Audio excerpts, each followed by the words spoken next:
ঈদের আনন্দ ভাগাভাগি করে নিতে ঢাকা বিশ্ববিদ্যালয় ও আগারগাঁও র্যালি ও শোভাযাত্রা হয়েছে। এ সময় মুসল্লিরা বলেন, ঈদের মতো সারা বছর কাটুক সবার সাথে মিলেমিশে, দেশে কোনো রকম হানাহানি ও অশান্তি বিরাজ না করে সেই প্রত্যাশা সবার। আরও জানাচ্ছেন এয়ার বাদল।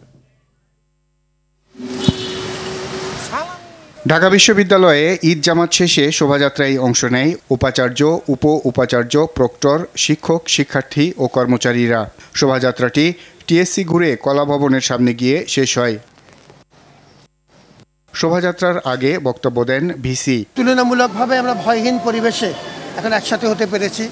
এই জাতীয় উদযাপনগুলো আমরা করতে চাই এবং এটি ধর্ম মত নির্বিশেষে যার যার ধর্মীয় এবং সামাজিক অনুষ্ঠানগুলো তারা যেন আনন্দের সাথে উদযাপন করতে পারেন, বিশ্ববিদ্যালয় প্রশাসনের তরফ থেকে সর্বোচ্চ সহযোগিতা করা হবে। জগন্নাথ হলের পক্ষ থেকেও আলাদাভাবে শোভাযাত্রায় অংশ নেয় শিক্ষক কর্মচারীরা। এদিকে এবারই প্রথম আগারগাঁও পুরাতন বাণিজ্য মেলার মাঠে ঈদ জামাত শেষে আনন্দ র্যালি করে মুসল্লিরা। র্যালিটি মানিক মিয়া অ্যাভিনিউয়ে গিয়ে শেষ হয়। বিপুল সংখ্যক মানুষ, কয়েক হাজার মানুষ। ধনী গরিব সবার জীবনী সারা বছর আনন্দময় হোক এমন প্রত্যাশা সবার। খুবই অন্যরকম লাগছে আসলে। আমরা সকালে নামাজ পড়ে মেলায় আসলাম, মিছিলে আসলাম, এখন একটা মেলা ভাব হয়েছে। অনেক সুন্দর আয়োজন, আপনার নগরবাসীকে অবশ্যই খুব আনন্দ দিবে।